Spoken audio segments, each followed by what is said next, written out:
Welcome viewer, I am Murugan S. This video tutorial describes mouse cursor disappearing issue in Google Chrome fix. Click 3 dots on top right corner. Click Settings.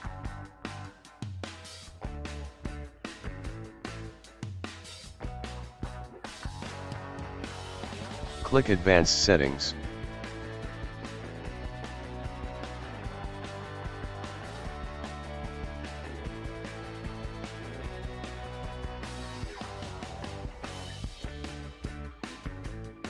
Turn off, use hardware acceleration when available under System.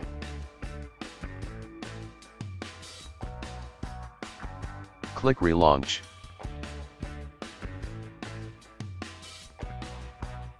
Thanks for watching.